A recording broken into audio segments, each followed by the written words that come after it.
3. 민족의 발견. 김범우는 가위에 눌려 설핏 들었던 잠을 깬 후 더는 잘 수가 없었다. 몸부림치듯 뒤척이다가 결국 일어나 앉고 말았다. 매일 밤 되풀이되는 고통이었다. 그는 두 무릎 사이에 머리를 박으며 머리칼을 쥐어 뜯듯이 움켜잡았다. 염상진.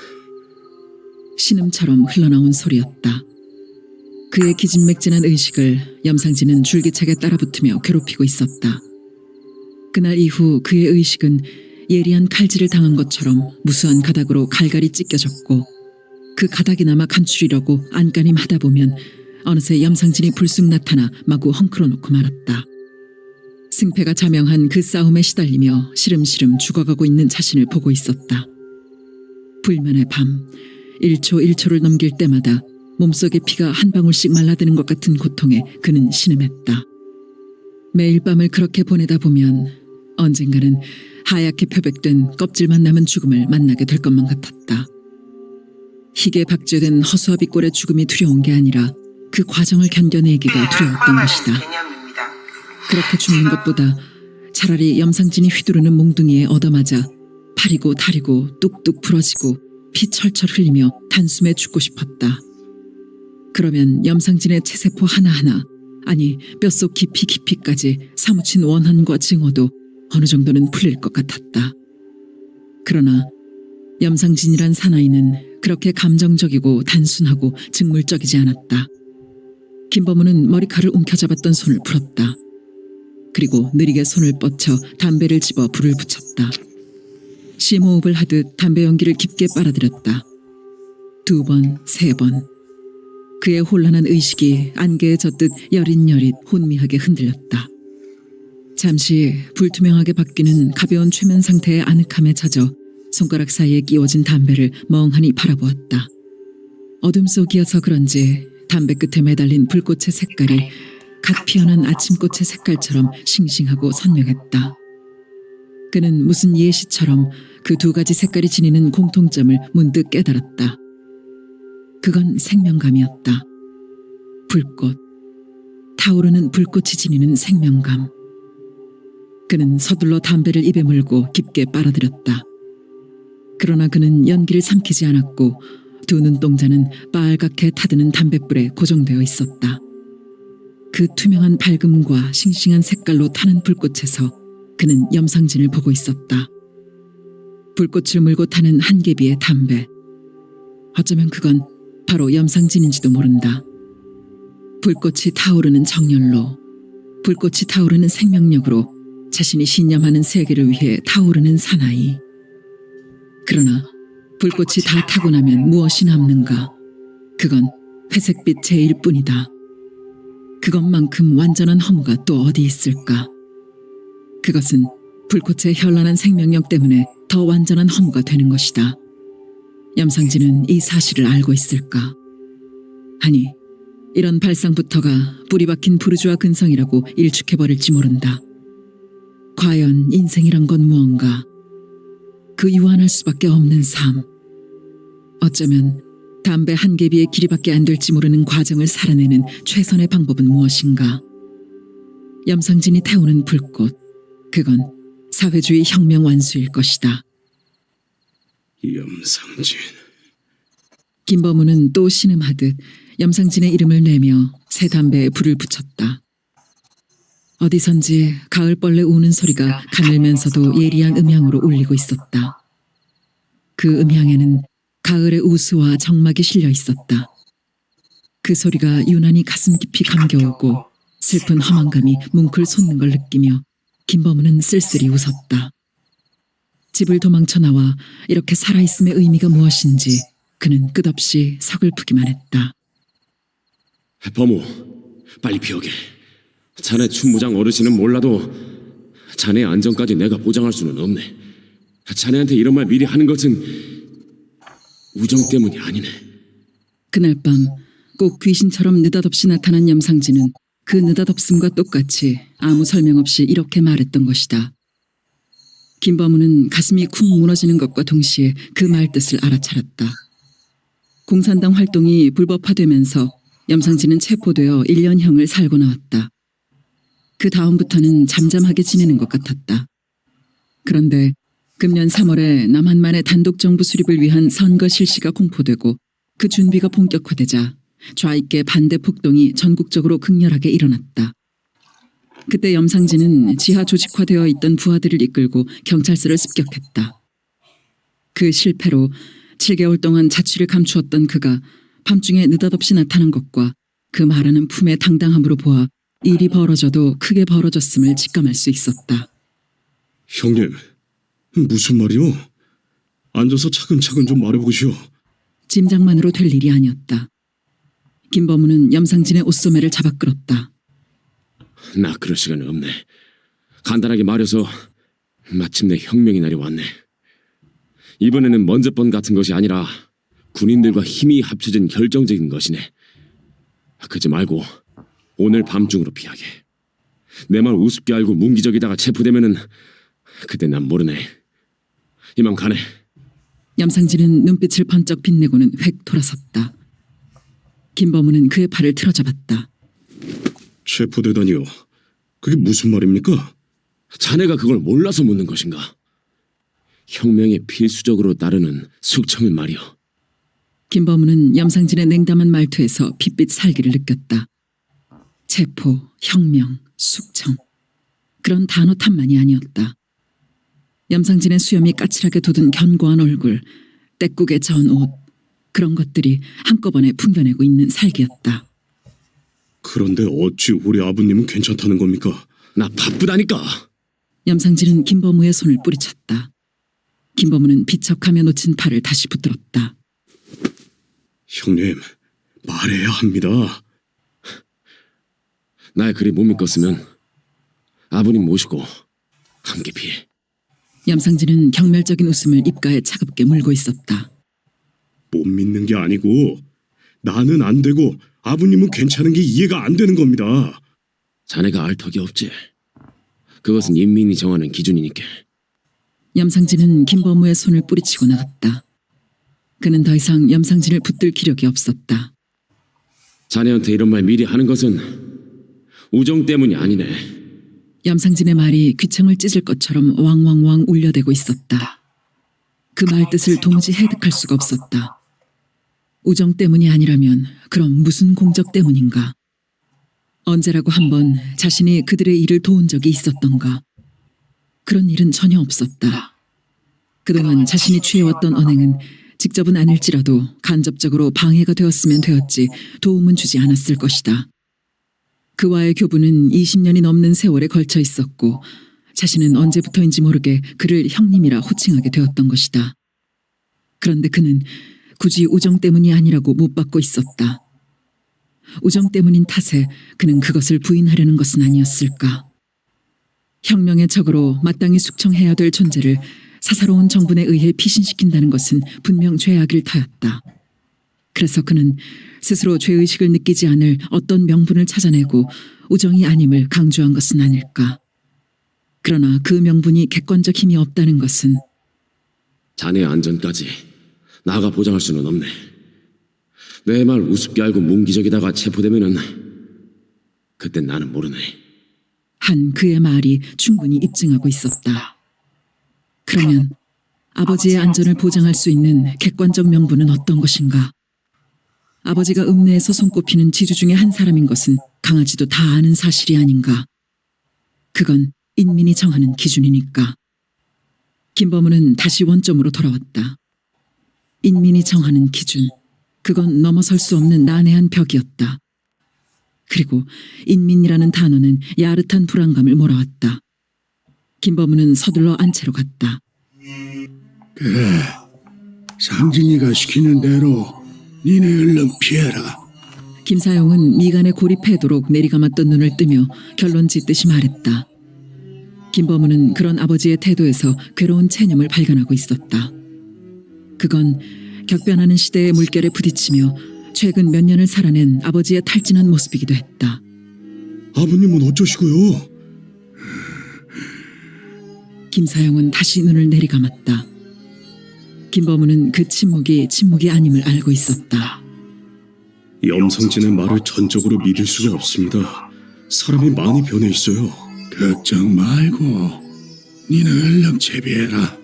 저 혼자 어떻게... 암시랑 안 할 것이다. 나는 상진이를 잘 안다. 지가 자신하지 못할 일이라면 일삼아 우리 집에 오지도 않았을 것이다. 상진이는 그리 허술한 사내가 아니야. 나는 상진이를 믿어. 김범우는 아버지가 염상진을 마치 자식 이름 부르듯 하는 것을 듣자 가슴이 먹먹해오는 감정의 굴절을 느꼈다. 아버지는 염상진이 타고난 낮은 신분의 피를 전혀 개의치 않았다. 오히려 그의 총명함과 사리분명함을 아끼고 사랑했다. 그래서 아버지는 자기 자식이 염상진과 호영호제하는 것도 당연한 것으로 여겼는지 모른다. 그런데 이제 서로 다른 입장에서 마음의 진부를 놓고 머뭇거리게 된 것이다. 아무래도 아버님도 떠나셔야 할 것 같습니다. 헤헤, 쓰잘데없는 소리. 상진이 지를 못 믿겠으면 이 애비도 피어라고 하더라면서. 그 말이 무슨 뜻이냐? 상대방이 내보인 진심을 믿지 않는 것만치 큰 죄가 없는 법이야. 그때부터 생사람 잡는 오해가 생기는 것이다. 가거라, 싸게 떠나. 아버지의 말을 더 거역할 수가 없었다. 김범우는 암울한 심정으로 대도를 내려섰다. 마당으로 나선 그는 고개를 뒤로 젖히며 긴 한숨을 어두운 허공에 토해냈다. 농밀한 어둠 속을 잠시 표류하던 그의 의식은 문득 별들의 존재를 깨달았다. 별들은 어둠의 저편 멀고 깊은 곳에서 어둠의 눈처럼 반짝이고 있었다. 가을 별들이라서 그런지 그 자리가 멀면서도 완연해 보였고 새벽 샘물에 씻어낸 것 같은 그 해맑고 초롱초롱한 반짝임들은 금방 제각기 다른 무수한 방울소리를 내는 것 같았다. 저 무질서한 것처럼 흩어져 있는 수많은 별들의 완전한 질서처럼. 그러나 그는 고개를 저었다. 염상진은 이미 저 우주 공간을 광포한 무법자처럼 거대한 꼬리를 이끌고 날아다니는 위험스러운 별, 혜성이 되고자 하고 있었다. 여보, 어쩌실란가요? 조심스러운 목소리가 그를 일깨웠다. 아내의 근심스러운 얼굴이 김범우의 멍한 눈길에 잡혔다. 우선 들어갑시다. 김범우는 번잡스러운 생각들을 떨쳐내기라도 하려는 듯 걸음을 빨리 했다. 아들 경철이와 딸 희숙이는 조그맣게 잠들어 있었다. 김범우는 두 아이를 물끄러미 내려다보고 있었다. 염상진 그 사람. 여보! 김범우는 아내의 말을 제지하며 급히 고개를 돌렸다. 주춤한 자세에 겁에 질린 아내의 모습을 보자 그는 자신의 태도가 너무 격했음을 깨닫고 여보, 당신은 박한 일에 신경 쓸 거 없소. 눈치껏 알아차리고 그때그때 마음에 새기면 돼요. 한 가지 명심할 것은 마음에 있는 소리를 절대로 입 밖에 내지 말라는 것이요. 이 시끄럽고 불안한 시국에 입단속 잘못했다간 엉뚱한 화를 입게 될지도 모르니까. 가능한 한 따뜻한 어조로 말했다. 아내는 죄스러운 눈빛으로 고개를 떨구었다. 김범우는 다시 두 아이들 쪽으로 고개를 돌렸다. 그 조그만 것들의 잠자리에 함께 잠들어 있는 평화를 보았다. 그 새근거리는 숨소리, 꾸밈이 없는 평온한 얼굴, 거기에 깃들어 있는 안온한 시간과 공간이 가장 진정한 순금의 평화가 아닐까 싶었다. 그런데 그 평화가 어른들의 각기 다른 욕심 사이에서 언제 깨어질지 모를 위기에 처하고 있었다. 김범우는 첫 아이를 갖고 며칠이 지나 우연히 아이의 눈을 들여다본 일이 있었다. 그 티끌 하나 없이 깊고 맑은 눈동자는 한마디로 경이었다. 아, 이것이 바로 진짜 사람의 모습이구나. 그는 깊이 경탄에 맞지 않으며 너나 없이 정도의 차이만 있을 뿐 하나같이 핏기 띈 눈을 가진 어른들이 갈데없는 죄인이란 사실을 깨달았다. 그건 자신을 포함한 모든 성장한 인간에 대한 혐오이기도 했다. 김범우는 천천히 팔을 뻗쳐 두 아이의 손을 차례로 감싸잡았다. 작은 조가비 같은 손에 흐르는 따스한 체온이 찡하니 심장을 울려왔다. 학병에서 돌아오자마자 그는 결혼을 독촉하는 아버지의 성화에 시달려야 했다. 학병 기간을 남들과는 달리 유별나게 거치는 동안 그의 의식은 넝마처럼 만신창이가 되어 있었다. 해방이고 뭐고 그는 삶의 의욕을 거의 상실하고 있었다. 그러나 그 절망감이 아버지의 성화를 어느 기간까지 유보시킬 수 있는 설득력을 지닌 것이 아님을 그는 알고 있었다. 더구나 아버지의 주장은 너무나 당연한 것이기도 했다. 형 범준이 독립운동에 가담해서 집을 떠나버린 것이 15년이 넘었고 아버지는 손자를 보지 못한 채 70고개에 마주 서 있는 형편이었다. 김범우는 아무런 감동 없이 결혼이라는 절차를 밟아 한 여자와 잠자리를 같이 하게 되었다. 두 자식이 태어날 때마다 기쁨보다는 비애에 가까운 서글픔이 일어나고는 했다. 그건 그 생명들의 장래를 어둠으로 예감하는 연민 탓이었다. 서방님, 채비 다 끝났는데요. 밖에서 이 말이 들리자마자 김범우는 자리에서 일어섰다. 나오지 말고 애들 잘 살피시오. 따라 일어선 아내는 원망스러운 얼굴을 떨구었다.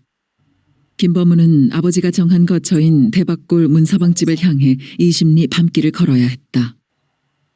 다음 날 오후 밤을 예비하는 10월의 스산한 바람결이 대이파리 사이사이를 흐르고 비껴쬐는 열기 잃은 햇살이 무수하게 많은 대이파리의 미세한 떨림 위에서 그 수효만큼 많은 빛의 조각으로 부서지고 있는 것을 하염없이 바라보고 있던 김범우는 헐레벌떡 뛰어든 문서방으로부터 읍내 소식을 들었다.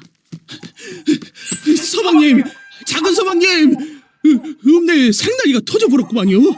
어저께 밤에 좌익 시상이 되어버렸으라. 순사는 다 도망가 불고 빨갱이들 속에 경찰서가 불타고. 문서방, 아버님은 어찌 되셨소? 김범우는 가슴이 걷잡을 수 없이 벌떡거리는 걸 억누르기라도 하듯 소리쳤다. 어르신네요? 갑자기 말을 제지당한 문서방은 영문을 알 수 없다는 얼굴로 잠시 멀뚱해졌다가 어르신네요? 아유, 암시랑도 아니에요. 하며 안도하는 웃음을 천진하도록 지어 보였다. 모사하시단 말이오? 하원이라 되게 편히 기신단께요. 문서방은 답답하다는 듯 목청을 더두었고 알겠소. 하며 김범우는 허물어지듯 평상에 주저앉았다. 작은 서방님, 어디 아프신게라? 얼굴이 또 죽을 상인데. 문서방이 창백해진 김범우의 얼굴을 들여다보며 당황해했다. 아니요, 금방 괜찮으실 거요. 조금 있다가 읍내 이야기나 차근차근 들어봅시다. 야, 허고 말고라. 참말로 간에 콩알만 해지는 무서운 기경거리더만요. 문서방은 머리를 절레절레 흔들며 돌아섰다. 문서방의 두서없고 잡다한 이야기 중에서 뼈대를 간추리면 좌익 사상을 가진 군인들이 반란을 일으켰고 거기에 민간인 지하 조직이 합세한 것이었다. 그건 어젯밤 염상진이 했던 말과 일치했다. 그리고 경찰들이 후퇴를 하지 않을 수 없었다면 그 세력 또한 염상진의 말 맞다나 무시할 수 없는 정도인 모양이었다. 문서방은 그 반란이 어디서 시작되었는지조차 모르고 있었다. 다만 총을 쏘아대는 반란군들이 진트제를 넘어 읍내에 들어왔고 다른 부대는 조성 쪽에서 왔다고 했다. 문서방은 흥분을 앞세워 그저 총을 가진 반란군, 도망간 순사, 헐렁한 핫바지 저고리에 빨간 완장을 찬 좌익들 이런 것들에 관심을 쓸 뿐이었다. 반란군이 진트제를 넘어온 것이 확실하다면 그쪽으로 직결되는 도시는 순천이었다. 그러나 그가 알고 있는 바로는 순천에는 반란을 일으킬 만한 군부대가 주둔하고 있지 않았다. 있다고 해야 고작 2개 중대에 불과했다. 그렇다면 여수와 목포 그 어디에서 발단된 것이리라 싶었다. 어쩌면 그 두 곳의 병력이 합세를 했는지도 모를 일이었다. 반란군이 진트제를 넘어 벌교를 장악했다면 순천은 이미 그들의 손아귀에 들어갔기가 십상이었다. 벌교가 그 지경이 되었으면 이어서 보성과 고흥까지도 위험할 것이었다. 이런 추리를 해나가면서 그는 절망적인 기분에 빠져들었다. 해방이 되고 3년을 거쳐오는 동안 쉴 새 없이 일어난 사회 경랑과 정치적 사건들은 하나같이 민족의 운명을 불행 쪽으로 몰아붙이는 것들 뿐이었다. 그의 의식 속에서는 성난소가 끄는 수레바퀴처럼 그가 겪어내고 목격했던 수많은 사건들이 제각기 소리치고 냄새 풍기며 굴러가고 있었다. 그 격렬한 회전을 하는 사건들은 멀리로는 학병 시절에서부터 가까이는 금년 봄에 치른 단독 선거에까지 걸쳐진 것이었다. 그 기억의 수레바퀴는 한 번 구르기 시작하면 점점 가속도가 붙었고 그에 따라 그의 감정도 열도를 높이기 시작했던 것이다. 그의 감정은 걷잡을 수 없이 뜨거워지고 그 절정에서 그는 문득 현실이라는 절망의 벽을 만나고 그 순간 그의 뜨거워진 감정은 그만큼의 반대 온도로 일순간에 냉각되어 버리고 그 감정은 조각조각 깨지면서 그를 절망의 바다로 끝도 없이 밀어넣는 것이었다. 그는 마치도 주기적 발열을 보이는 열병을 앓듯 어떤 충격적 사건에 부딪히거나 극히 염려스러운 문제가 야기되면 곧 감정의 회전을 되풀이하고는 했다. 김범우는 숨을 몰아쉬며 회전을 시작하려는 감정에 제동을 걸려고 애를 썼다. 자신의 앞에 펼쳐진 현실은 전과 같은 절망의 벽이 아니라 죽음인 것처럼 느껴지고 있었다. 다음 날부터 정신 바짝 차린 문서방이 가져오는 소식을 대하며 김범우는 절망감에 휘말리고 있었다. 작은 서방님, 어르신네가 살아나셨구만요. 살아나셨다니까요. 문서방이 살인문을 차고 들며 숨이 넘어가고 있었다. 무슨 소리요, 문서방? 그게 무엇이냐? 이민재판에서 김범우는 전신이 허물어지는 것 같은 허탈에 빠져 비틀비틀 주저앉으며 말했다. 자세히 얘기해 보시오. 그게 어르신 차례가 되었는지 웜에 참말로 환장하겠던 거. 어르신네는 두 눈 딱 감고 단상에 꼿꼿하게 쓰셨는지 누가 벌떡 일어남수로 소리 지르기를 김사용은 지주지만 인민의 적은 아니다. 큰아들 범주는 독립투사고 김사용은 독립자금을 댔다. 인민의 피를 제대로 쓴 것이다. 그것만이 아니라 큰아들 김범주는 해방되고 3년이 지난 지금까지 수식이 없다. 못할 말로 죽을 것이라면 조국 독립을 위해 하나뿐인 목숨을 바친 것이다. 그러고 지주 김사용은 자기들한테 진로 후하게 한 사람이다. 그건 시상이 다 아는 일이다. 그러니까 김사용은 숙청에서 빼야 한다고 하더란께요.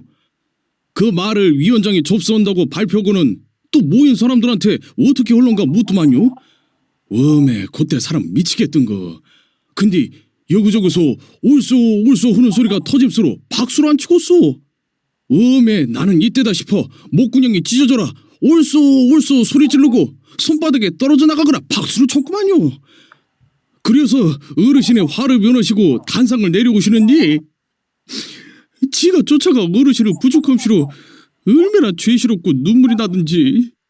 문서방은 목이 잠기며 눈물을 훔쳤다. 그런 문서방의 그지없이 착하고 선량함이 그의 가슴을 뭉클하게 했다. 고맙소, 문서방. 너무했었어요. 김범우는 애써 웃어 보이며 말했다. 무슨 당차는 말씀이시다요. 정작 고마운 사람은 따로 있제라. 어르신 구하려고 나선 그 하대치란 사람 말이 오라우. 하대치. 귀에 익은 듯한 이름이면서도 딱히 잡히는 것이 없었다. 그래요? 그 사람이 누구요? 함에 작은 서방님도 알성 부른디요. 위원장 염상진을 그림자 맨키로 따라댕김서 말갱이 오다 지역소리도 함께 온. 알았어요. 김범우의 기억 철편에서 흐리게 떠오르는 사내가 있었다. 얼굴 생김은 거의 기억이 없고 키가 작은 다부진 체격에 꼭 돌덩이 같은 인상을 풍기던 사내였다. 염상진이 출감해서 돌아오던 날 역에 마중 나갔다가 보았던 것이다. 하대치 그 사람이 어르신네 수작을 붙인 것도 아니고 무슨 은혜를 입었다고 그리 발벗고 나섰는지 참말로 모를 일이란게요. 문서방은 영문을 몰라 하고 있었다. 그건 염상진이 꾸민 완벽한 연극이었다. 그러나 대사로 사용된 아버지의 행적까지 연극은 아니었다. 그건 있는 그대로였다. 남들과 똑같이 체포를 해가고 인민재판에 회부하고 부활을 시켜 발언하게 하고 그리고 석방시키는 과정을 거친 염상진의 의도는 결코 단순하지가 않았다. 공적인 목적과 사적인 정리가 복합적으로 작용했을 것이었다. 객관적으로 별로 흠잡힐 데 없는 아버지를 인민재판을 거쳐 석방시킴으로써 자기네들의 공정성과 신중성을 널리 선전하고 싶었을 것이다. 그리고 다른 지주들을 처단하는 확실한 이유 설명의 본보기로 삼을 수 있었을 것이다. 뿐만 아니라 개인적으로는 그의 어린 날로부터 따뜻한 정과 깊은 이해를 베풀어 온 아버지를 떳떳하게 보호하고 싶었을 것이다. 한 번의 행위로 두 가지 이상의 목적을 충족시킬 줄 아는 염상진. 그는 역시 단세포가 아니었다. 헌데 말이오, 서방님. 인민재판이라든가 뭔가가 끝나고 지기는 구판이 벌어졌는데 징하기도 하고. 어디서 말인가요? 김범우는 문득 생각에서 깨어나며 한결 느긋해진 태도로 말하고 있는 문서방에게 눈길을 돌렸다. 어디긴 어디여라. 북극면액교 마당에서 인민재판을 끝내고 그질러 소아다리로 끌고 갔구만이라. 사람들이 벌떼맨키로 모였는데 사람들한테 귀경시키댔기 줄줄이 세워놓고 죽였단께요. 문서방도 그걸 구경했단 말이오? 하모니라. 징어기는 혔어도 그건 돈 내고도 못할 좋은 귀경거리였는데요. 그게 무슨 소리요, 문서방? 남들은 죽어가는데 그걸 보고 좋은 구경거리라니. 김범우의 음성은 뜨거웠고 눈 가장자리에는 파르르 경련이 일었다. 좋은 귀경거리고 말고라. 쟤는 진대로 가고 공은 탁근대로 간다고. 죽은 놈들이 평소에 없이 사는 사람들 아프고 시린만 몰라주고 행토 고역하게 해감서 배 터지게 먹고 살았으니까 그렇게 당해서 싸지라. 그것들이 하나씩 죽어 자빠지는디 시험크 잘됐다 시험크 잘되었다 하는 소리가 속에서 절로 솟기더만요. 그런 맘이 어디 나 혼자뿐이었을랍디요. 말을 안 했을게 그렇지 귀경은 전부가 다 똑같은 맴이었을 거구만이라. 문서방은 완전히 다른 사람으로 돌변해 있었다. 그의 눈은 증오로 타고 얼굴은 분노로 일그러져 있었다. 김범우는 하나의 악마를 보고 있었다. 아버지를 위해 눈물을 머금던 아까의 그 착하고 선량하던 모습은 간 곳이 없었다. 김범우는 섬뜩하게 끼쳐오는 두려움을 느꼈다. 문서방, 애썼어요. 그만 쉬도록 해요. 김범우는 땅바닥을 내려다본 채 중얼거리듯 말했다.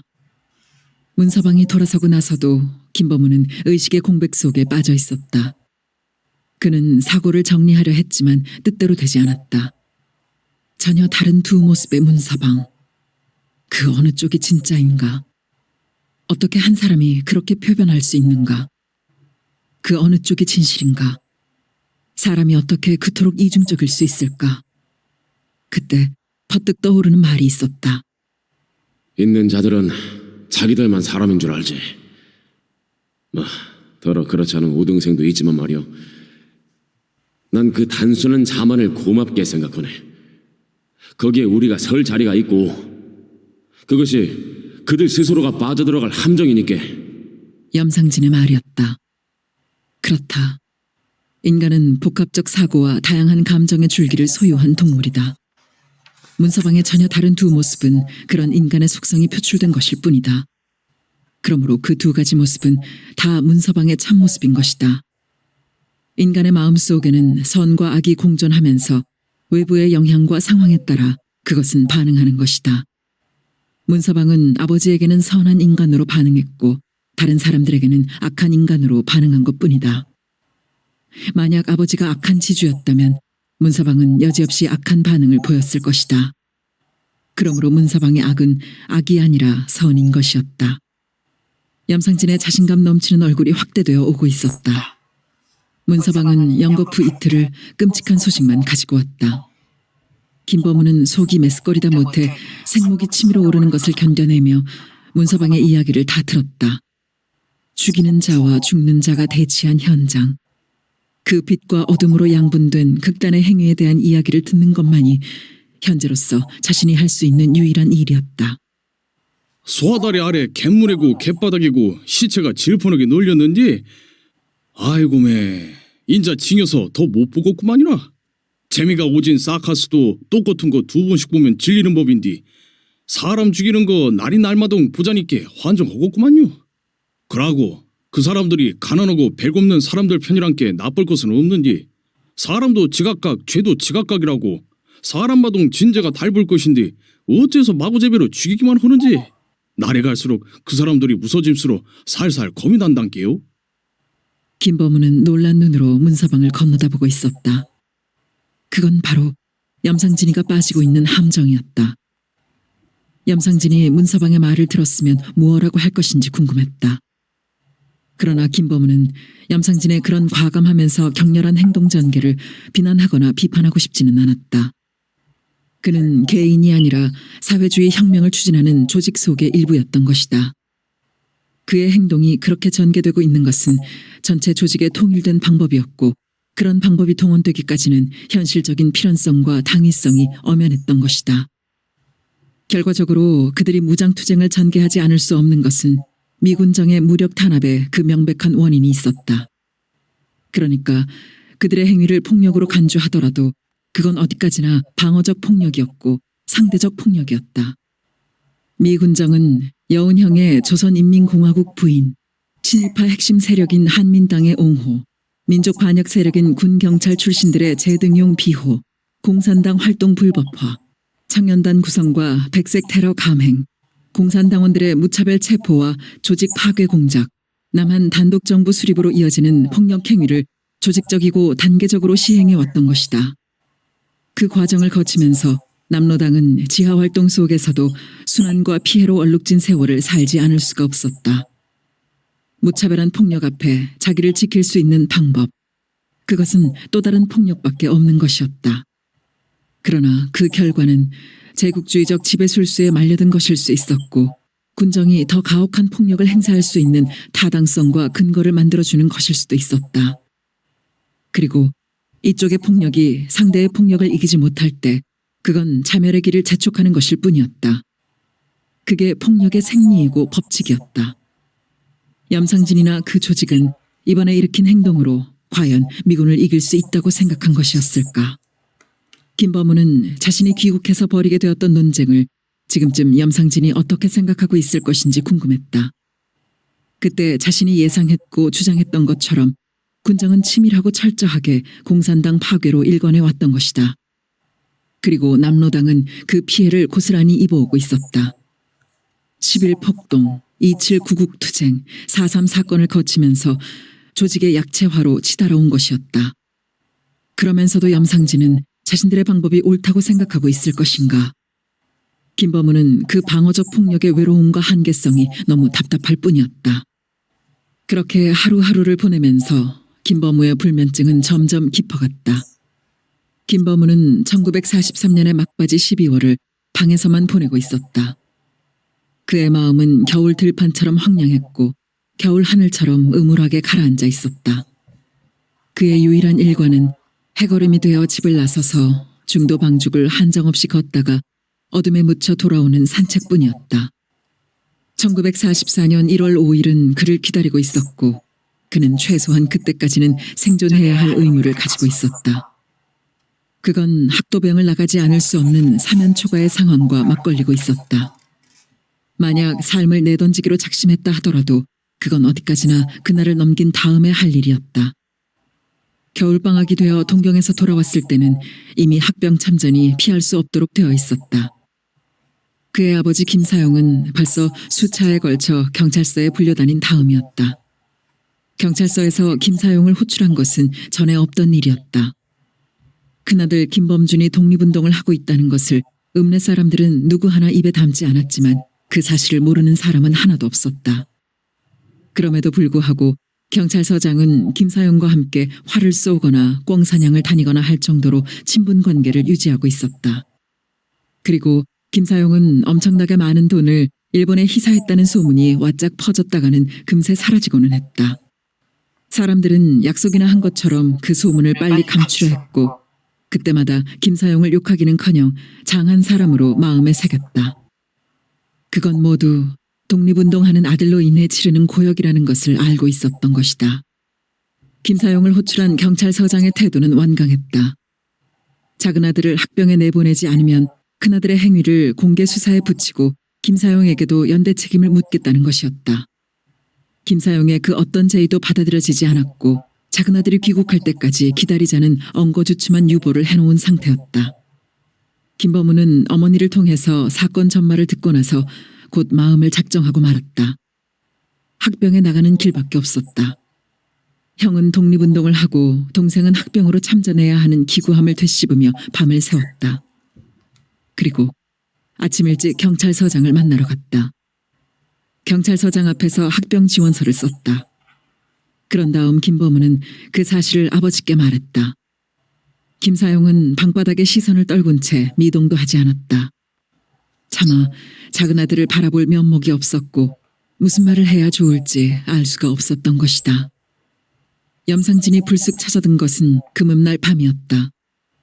구두를 신은 채 방으로 뛰어든 그는 다짜고짜 내쏘았다. 자네 학병 나가기로 했다면서.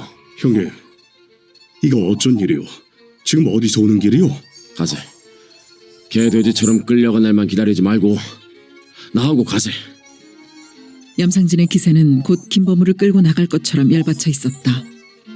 김범우는 그 열기에 찬물을 끼얹듯 방바닥에 주저앉으며 냉정하게 말했다. 남의 일에 간섭하지 마시오. 남미? 염상진의 얼굴이 딱 굳어지는 것 같더니 금방 부드럽게 풀리며 자네 그 억지 소리 하는구만. 이러지도 저러지도 못하는 자네 심정 내 다 알고 왔네. 이런 난감할 때는 누구에게나 어떤 계기가 필요한 법이네. 가세. 내가 자네를 안전하게 피신시켜 줄 테니까. 형님 마음은 고맙지만 그건 안 돼요. 김범우는 절망적으로 고개를 저었다. 자네 정신 똑똑하니 차렸으네. 자네 어르신이 일본 놈들한테 기부금 내는 거 더고 자네 학병 지원하고는 생판 다른 문제니까. 자네 행동도 그렇게 이해되고 용서된다고 생각하면 큰 오해네. 그건 자네 독단적인 문제고 자네가 잘못 행동하면 범준이 형님 읍적까지 똥치라는 것이네. 일본 놈들 군갈 협박에 굴복하지 말고 저항해야 하네. 사사로운 감정에 얽매이지 말고 용기 있게 박차고 나하고 가세. 요건 마지막 기회네. 형님 말 고맙지만 난 그럴 용기가 없군요. 김범우는 자조적인 웃음을 흘렸다. 돼지처럼 학병에 끌려갈 용기는 있고. 염상진이 버럭 소리를 질렀다. 그 눈이 불을 뿜고 있었다. 형님이 가진 용기만 정당한 것이 아닙니다. 내게도 따로 계획이 있어요. 염상진의 눈을 맞쏘아 보고 있는 김범우의 눈에는 염상진이 뿜고 있는 열기를 능히 받아낼 만한 냉기가 서려 있었다. 너를 용서하지 않을 것이다. 염상진이 침을 뱉듯이 말하고는 돌아섰다. 김범우는 그가 피신 중인 몸이라는 것을 알고 있었다. 형님, 조심해 가시오. 김범우는 다급히 뒤따라 나가며 말했다. 염상진은 소작쟁이 때문에 형을 살고 출감하자 뒤따라 나온 징집 영장을 피해 자취를 감추었었다. 그 위험을 무릅쓰고 자신을 찾아온 마음이 너무 고마웠고 지금으로서는 그렇게밖에 헤어질 수 없는 것이 김범우로서는 너무 가슴 아팠다. 김범우는 1946년 1월이 다 저물어 갈 즈음에 학병에서 돌아왔다. 집을 떠난 지 꼬박 2년 세월이 흘러 있었다. 어디 보자. 내 새끼 어디 보자. 아휴, 니를 영영 못 보고 죽는 줄 알았다. 요런 무정한 거사. 어디서 뭘 하다가 인자사 오냐 금매. 놈들은 다 오는디 니만 안 오니까 이 애미속이 어째 쓸 것이냐. 타고 또 타고 참말로 영영 못 보고 죽는 줄 알았다. 어디 보자. 어디 보자. 병색이 완연한 어머니는 김범우의 전신을 더듬고 또 더듬으며 한정도 없이 눈물을 흘렸다. 해방이 되는 날부터 두 자식을 기다리며 밤낮 없이 흘렸을 눈물로 벌겋게 짓물러 내려앉은 어머니의 눈자위를 보며 김범우는 소구름을 씹었다. 거기엔 모성의 질기고도 아픈 인내가 응결되어 있었다. 어머니의 득병은 너무나 당연한 결과였는지도 모른다. 어머니에게 해방의 의미는 두 아들을 다시 품에 안는 것이었을 터였다. 그런데 응당 돌아와야 할 두 아들은 한 달, 두 달, 석 달, 그리고 해가 바뀌어도 돌아오지 않았다. 석 달이 지나도 돌아오지 않은 사람들은 다 저승객이 된 것이라는 파다한 소문을 어머니가 못 들었을 리가 없었을 것이고 그 어떤 매질보다 아픈 그 소문의 공포를 어머니는 견뎌낼 수가 없었을 것이다. 몸은 성하냐? 절을 받고 난 아버지의 첫 물음이었다. 그리고 두 번째 물음이 나올 때까지 아버지는 꽤 긴 시간을 필요로 했다. 김범우는 보류 끝에 시선을 고정시킨 채 그런 아버지를 쳐다보지 않았다. 그래, 어디서 뭘 하니라고 그리 오래 걸렸냐? 아버지의 이 두 번째 물음은 꼭 대답을 듣고자 함이 아니었다. 그동안의 애태운 기다림에 대한 어머니와는 다른 감정 표현이었다. 설령 그것이 아니었다 해도 김범우는 자신이 거쳐온 2년 동안의 생활을 결코 입에 올리지 않았을 것이다. 가거라, 건너가시오. 아버지는 얼마나 고단하겠냐. 하는 말을 혼잣말처럼 낮게 뇌었다. 김범우가 기억의 무덤 속에 영원히 묻어버리고자 했던 2년 동안의 행적이 전혀 예상하지 못했던 곳으로부터 들춰지게 되었다. 순천 주재 미 군정청에서 사람이 찾아온 것이다. 그날도 김범우는 끈끈한 잠의 흡인력에 빨려들어 아침도 먹지 않은 채 정오를 거의 보내고 있었다. 수마라는 말이 있었다. 글자의 뜻 그대로 잠의 마귀가 자신을 덮쳐오는 것을 의식하면서도 김범우는 속수무책이었다. 처음에는 그 마귀를 떼쳐내려고 약간 노력을 해보았다. 그러나 곧 부질없는 지심을 깨달았다. 그가 일으켜 세우려는 의식의 마디들은 그 마귀의 힘에 흐물흐물 녹고 말았다. 그건 딱히 잠도 아니었다. 전신을 가눌 수 없게 어딘가 깊고 깊은 곳으로 가라앉히는 질기고도 끈끈한 액체의 피로감이 끝도 없이 밀려들었다. 김범우는 거기에 몸을 내맡기고 있었다. 그는 혼미한 의식 속에서 누군가가 자꾸만 자신을 부르는 소리를 듣고 있었다. 일어나야 된다고 생각하면서도 머리끝까지 푹 잠겨있는 그 끈끈한 액체의 구속을 벗어날 수가 없었다. 어렴풋하긴 했지만 누군가가 부르고 있는 소리를 의식하고 그 의식에 따라 일어나야 된다는 의식을 하고 자신이 일어나려고 하는 의식을 의식하는데도 몸은 말을 듣지 않았다. 몸은 몸대로 의식은 의식대로 개체가 되어버린 것 같았다. 실례합니다. 실례합니다. 순천 군정청에서 왔습니다. 이 소리가 그의 의식과 몸을 순식간에 하나로 결합시켰다. 거기 누구요? 그는 이불을 걷어차고 일어나며 문 밖에다 대고 와라코함을 질렀다. 그의 머릿속에서는 떠올리고 싶지 않았던 기억들이 한꺼번에 뒤엉켜지고 있었다. 그는 견디기 어려운 역겨움을 느꼈다. 군정청에서 손님이 오셨구만요. 주저하는 목소리는 군정청을 2번씩이나 되풀이하고 있었던 것이다. 김범우는 어이없다는 듯이 피식 웃음을 흘렸다. 머슴까지 무의식적으로 2번씩 강조할 만큼 그 위력을 떨치고 있는 미 군정청에 김범우는 아무런 흥미도 없었다. 망할 자식들, 빨리도 찾아왔군 하고 생각하며 김범우는 잠시 오늘이 며칠일까 하고 날짜를 가늠해 보았다. 전혀 알 수가 없었다. 무슨 일이요? 김범우는 무감각한 어조로 말하며 방문을 밀었다. 방으로 왈칵 밀려든 건 한바지개만큼의 1월의 찬바람과 부신 햇살이었다.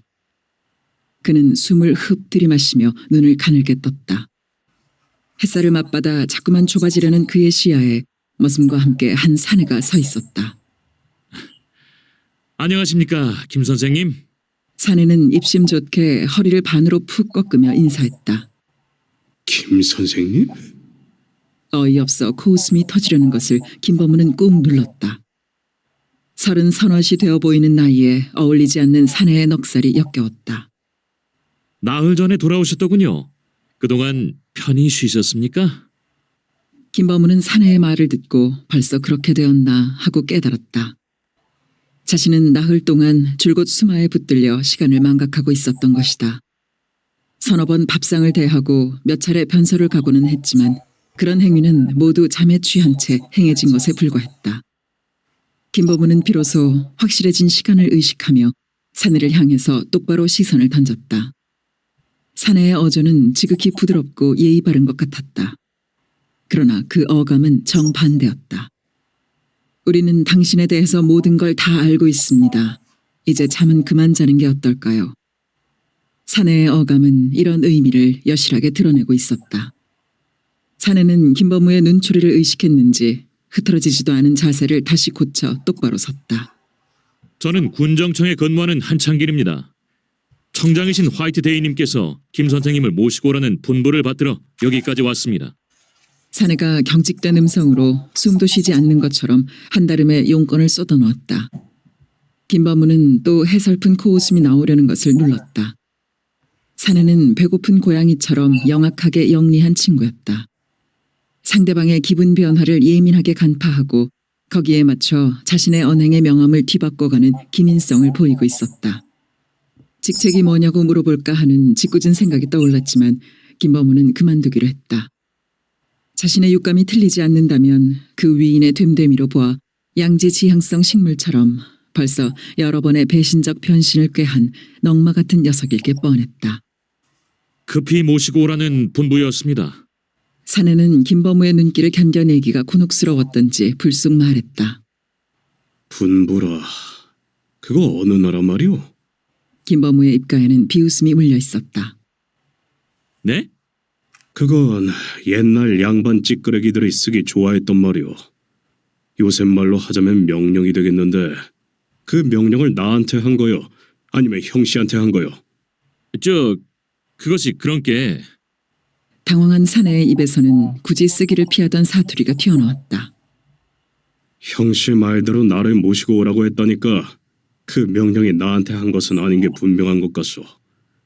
난 몸이 아파서 못 간다고 가서 전하시오. 김범우는 문을 닫으려고 했다. 그때 문을 덥석 잡는 손이 있었다. 사내는 어느새 다리를 마루에 걸친 채 문을 붙들고 있었다. 선생님, 어쩌려고 이러신단가요? 군정청장 미군대의 말인데요. 사내는 김범우의 코앞에 얼굴을 디밀고 다급하게 말했다. 김범우는 울컥 비위가 상하는 걸 느끼며 굳어진 사내의 얼굴에 침을 뱉어버리고 싶은 역겨움을 간신히 참았다. 날 염려하는 거요? 화이트 대위가 누군지는 모르지만 미군 대위가 날 어쩌지는 못할 것이오. 그걸 염려했거든 맘 놓고 돌아가시오. 김범우를 쳐다보는 사내의 얼굴은 금방 의욕에 찬 두려움으로 덮였다. 사내는 그런 감정의 변화를 전혀 감추려 하지 않았고 오히려 김범우 쪽에서 그런 사내를 보기가 민망했다. 김 선생님, 선생님이 훌륭하신 분인 것을 어찌 모르겠습니까? 김 선생님이 안 가시면 명령 수행을 제대로 못한 지 입장이 어찌 되겠습니까? 대위님이 찌푸차꺼지 내주심서 모셔오라 했고 길 몰려는 미군 운전수하고 육십리길을 요렇게 쫓아왔는디 지 낯을 생각해서라도 가주셔야겠는디요. 사내는 더할 수 없이 비굴하게 애걸하고 있었다. 이 친구가 만약 일본 형사 출신이라면 얼마나 많은 사람들을 괴롭혔을 것인가 하는 엉뚱한 생각을 김범우는 하고 있었다. 그러고 말입니다. 김 선생님, 오늘 안 가신다고 해서 대위가 그만둘 줄 아신가요? 우리 같은 쫄자야 깊은 내막 모르고 눈치로 때려잡는 것이지만서도 대위는 나 말고도 다른 사람을 날마다 보낼 것이구만요. 어차피 한 번은 만나야 할 판국이라면 날마다 복귀다가 만날 거 뭐 있는가요? 고름이 잘 안 되는 법인디 어쩌실란가요? 사내는 노회한 눈동자를 굴리며 김범우의 감정을 읽어내려 하고 있었다. 김범우는 바로 그 점이 이미 마음에 걸렸었다. 그들은 일단 필요로 하는 일에 대해서 분명한 이유, 확실한 근거, 그리고 충분한 납득이 되기 전에는 결코 단념하지 않는 미련스럽도록 철저한 종족이라는 것을 김범우는 이미 경험을 통해서 알고 있었다. 가도록 하겠소. 나가서 기다리시오. 김범우는 무표정하게 말했고 선생님, 고맙구만이라. 고마워요. 한창길이라는 나이든 사내는 가엾을 정도로 감격스러워했다. 김범우는 찬물로 낯을 씻고 몇 푼의 돈을 챙겨가지고 집을 나섰다. 대문 앞에는 집차가 멈춰 서 있었고 그 둘레로는 크고 작은 동네 아이들이 경계와 호기심이 엇갈리는 눈으로 차를 에워싸고 있었다. 핸들에 팔꿈치를 괴고 앉은 흑인 병사는 무료 한 듯 느릿느릿 껌을 씹으며 큰 눈을 껌벅이고 있었다. 아이들의 접근을 막듯 뒷짐을 지고 엄격한 표정으로 서 있던 한창길이란 사내는 김범우가 대문을 나서는 걸 보고는 재빨리 다가갔다. 김범우의 앞에 이른 사내의 얼굴이 한순간 일그러졌다. 혹시 양복이... 김범우는 사내의 망설임을 금방 알아차렸다. 왜? 이 옷으로는 대위를 만날 수가 없겠소? 뭐 꼭 그런 것은 아니지만 기왕이면 양복보다 이 우리나라 옷이 얼마나 좋소? 이 추위에 뜨뜻하고 몸 편하고. 어서 갑시다. 사내는 억지 웃음을 지어 보였다. 김범우는 사내의 지적이 무리는 아니라고 생각했다. 며칠 동안 입고 뒹굴었던 바지 저고리를 그대로 걸치고 나선 참이었다. 양복을 갈아입을까 하는 생각이 얼핏 들긴 했지만 귀찮고 번거로운 생각이 앞서 외투만 들고 나왔던 것이다. 앞자리에 오르는데 운전병이 굿모닝 서 하고 인사했다. Hi, good morning. 거의 무의식적으로 인사를 받고는 김범우는 순식간에 저질러진 자신의 경솔에 어금니를 물었다. 태평양의 외로운 섬 산타 카탈리나를 떠나 샌프란시스코 교외의 어느 포로 수용소에 갇히게 되면서 앞으로는 영원히 영어를 입에 올리지 않겠다고 결심했던 것이다. 운전병이 써라고 존대를 하는 것조차 뱀 껍질이 닿는 것처럼 싫었다. 위에서는 그렇게 하라고 명령했을 것이고 운전병은 그 명령을 충실히 지킨 것뿐이었다. 그들의 그 철저성이 싫었다. 이제 다시 자신을 필요로 하는 것도 그 철저성의 발로였고 산타 카탈리나 연합군의 통지에서 하룻밤 사이에 포로가 되어 샌프란시스코의 포로 수용소로 보내진 것도 그 철저성의 실천이었다. 김범우는 자신이 집에 돌아온 지 나흘밖에 안 됐는데 그들의 손이 뻗쳐오는 신속성에는 전혀 놀라지 않았다. 그들의 정보의 치밀성이나 기민성에 대해서는 이미 산타 카탈리나에서 탄복했기 때문이었다. 그들은 벌교라는 하나의 읍에 대해서도 전봇대의 수요, 소화다리의 길이까지 알고 있을 정도였다. 그리고 산타 카탈리나에서 벌교 포구의 침투가 제한되었는데 현지 탐사를 한 잠수정에 의해 뻘밭이 너무 길기 때문에 부적합하다는 판정이 닷새 만에 날아들 정도였다.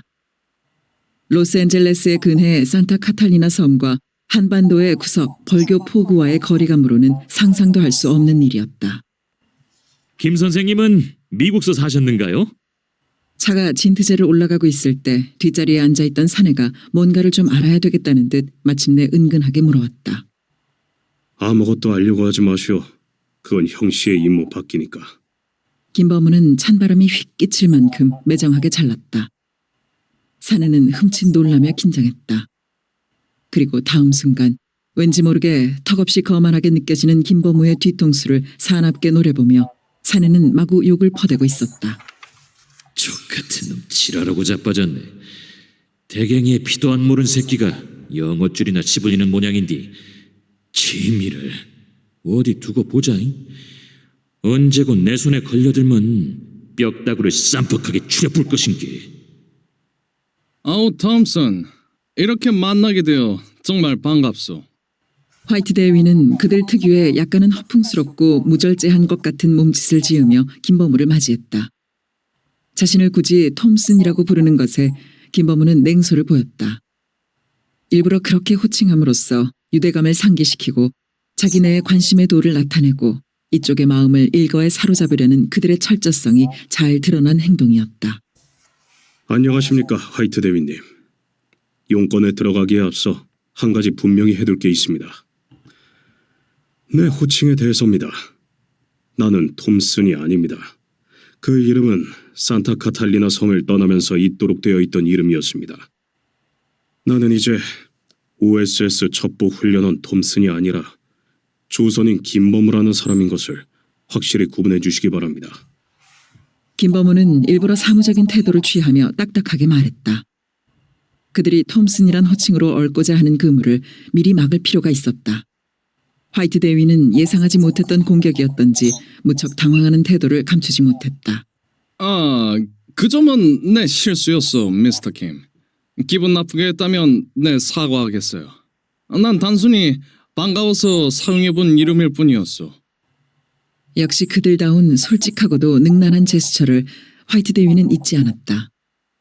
그러나 그건 어디까지나 제스처에 불과할 뿐 그의 상한 기분까지 회복된 건 아니라는 사실을 김범우는 잘 알고 있었다. 왜 나를 불렀는지요? 김범우는 대위와의 이야기를 빨리 끝내고 싶었다. 그건 다름이 아니라 대위는 언짢은 기색이 역연한 얼굴로 쩝쩝 마른 입맛을 다시고는 미스터 킴이 우리와 함께 일해주기를 바라고 있어. 빠르게 말을 해치웠다. 뻔한 요구였다. 산타 카탈리나의 연장으로서 말입니까? 김범우의 시선은 날카로웠고 대위는 난감한 표정이 되었다. 대위는 마땅한 말을 찾기 위한 시간을 벌기 위해서인지 천천히 담배를 빼들었다. 우린 능력 있는 통역관이 필요하오. 물론 적정 보수도 지급하게 될 것이오. 대위는 더듬거리듯 어렵게 말하고 있었다. 김범우는 담배에 불을 붙이며 엷게 웃었다. 적정보수라는 말이 자신을 유혹하기에는 너무나 허약하게 느껴졌던 것이다. 산타 카탈리나의 일원이 됐던 것도 전적으로 내 개인의 선택권에 의해서였습니다. 더구나 적정 보수가 지급되는 통역관의 일은 더 말할 필요가 없을 줄 압니다. 대위님의 호의는 고마우나 나는 그 일을 맡을 형편이 못 됩니다. 김범우는 그들의 생리에 맞게 명백한 태도를 보였다. 대위는 몹시 당혹해하고 있었다. 김범우는 그 당혹해함이 비위에 거슬렸다. 그것은 말만 꺼내놓으면 감지덕지할 것이라고 이쪽을 쉽게 생각했던 계산착오의 반응이었기 때문이다. 미스터 킴, 이건 새로운 당신네 나라를 위해 하는 일이오. 김범우는 또 엷게 웃었다. 대위는 그들다운 마지막 카드를 내민 셈이었다. 알고 있습니다. 그러나 새 나라를 위해 내가 할 일은 따로 있습니다. 내 전곡은 영문학이 아니니까요. 대위의 얼굴은 보기 민망할 지경으로 일그러졌다. 딴 일이라니. 그게 뭔지 말해줄 수 있습니까? 대위는 야비하게도 회피의 기회를 봉쇄하겠다는 의도를 노골적으로 드러냈다. 난 선생이 될 겁니다. 학생들을 가르치는 일이 새 나라 건설에 그 어떤 일보다 유익하다고 생각합니다. 김범우는 침착하고도 능청스럽게 거짓말을 꾸며대고 있었고 그런 자신이 그렇게 믿음직스럽고 마음에 들 수가 없었다. 그렇지요. 그렇겠지요. 교육, 그거 중요한 일입니다. 대위는 더듬거리며 백기를 들고 있었다. 김범우는 군정청을 나서며 전주가 고향인 박두병을 떠올렸다. 아마 박두병도 자신과 똑같은 제의를 받았을 것이 거의 틀림없었다. 그도 어떤 이유를 붙여서든지 그 제안을 거절했을 것이다. 그는 하룻밤 사이에 동지에서 포로로 바뀐 처우에 대해서 얼마나 분개하고 절망했던가. 그는 버마 전선의 같은 소대에서 만나 나흘 전 인천항에 귀국해서 헤어질 때까지 2년여를 그야말로 생사고락을 같이 한 기막힌 사이였다. 그와 함께 일본군을 탈출해서 영국군에 투항했고 일본군 포로가 아닌 조선인으로 연합군 편에서 무슨 일인가를 하고자 했던 요구가 받아들여져 두 사람은 미국으로 보내졌다. 그래서 그들은 그 혹독한 OSS 첩보요원 훈련을 밤낮 없이 3개월간을 받았고 미지상군의 한반도 상륙을 위한 전초작업 임무를 띠고 침투되려는 즈음에 일본 땅에 원자폭탄이 투하되었던 것이다. 일본의 항복과 더불어 훈련지 산타 카탈리나 섬을 떠나면서 그들은 OSS 첩보요원에서 포로 신세로 바뀌어 샌프란시스코 근교의 수용소에 갇히게 되었던 것이다. 여러분 미안합니다. 정말 미안합니다. 여러분을 이렇게 취급하는 것은 말이 안 된다는 사실을 너무나 잘 알고 있습니다. 그러나 여러분, 나는 일개 육군 대령에 불과합니다. 여러분한테는 분명 특별 조치가 취해져야 합니다. 그러나 그건 정부와 정부 사이에서 논의되어야 할 문제입니다. 우리가 여러분을 특별 취급해서 인계하려고 해도 여러분을 인수할 기간이 없는 것입니다. 여러분의 나라에는 아직 정부가 수립되지 않았다는 말입니다. 그래서 포로 취급을 하지 않을 수 없다는 데는 논리의 모순이 하나도 없었다. 아니, 당장 정부를 만들어낼 수 없는 그들로서는 그 논리에 순응해야만 그나마 귀국을 할 수 있다는 결론이었다. 더 따질 수 있는 말은 얼마든지 있었다. 그러나 본인의 말 맞다나 일개 육군 대령에 불과한 OSS 훈련 책임자 비크스텝을 붙들고 100번 1000번 말한들 무슨 소용이 있을 것인가. 참으로 엉뚱한 곳에서 나라 잃은 서러움을 뼈에 사무치도록 느껴야 했다. 학병에 끌려나가면서도 버마의 정글 속에 동료의 무덤을 계속 파면서도 후퇴하는 자동차를 쫓아오며 경상도 사투리로 부르짖다가 끝내 길바닥에 나둥그러지던 위안부 여자의 모습을 보면서도 나라 잃은 서러움이 그렇게 기막히지는 않았었다. 기대하지 않은 자에게 받는 핍박보다 기대했던 자에게 당하는 배신이 10배 아프다는 사실을 깨달은 계기였다. 인천 항에 내려진 포로들은 미군의 명령에 따라 체조 대형으로 양팔들을 벌리고 섰고 바닷바람이 몰아쳐오는 1월의 추위 속에서 모두는 발가숭이가 되어야 했다. 범우, 자네 꼬치가 춥다고 하네. 박두병은 허허대고 웃으며 말했고 내 꼬치야 상관없네만 자네 꼬치나 얼지 않게 하소. 당장 일시켜야 할 것 아닌가. 김범우는 이미 장가를 간 박두병을 상기하며 대꾸했고 두 사람은 발가벗은 채 찬바람 속에서 허허한 웃음을 허허로운 허공에다 뿌리고 서 있었다. 세 번째의 명령에 따라 발가숭이 포로들은 왼쪽에 줄 맞춰 놓여진 옷가지 앞에 하나씩 서야 했다. 그건 헐고 때 묻은 일본군의 옷이었다. 결국 수송선을 타기 전에 하와이에서 얻어 입은 미군 옷은 하나도 남김없이 반납한 셈이었다. 김범우는 그것이 차라리 얼마나 홀가분한지 몰랐다.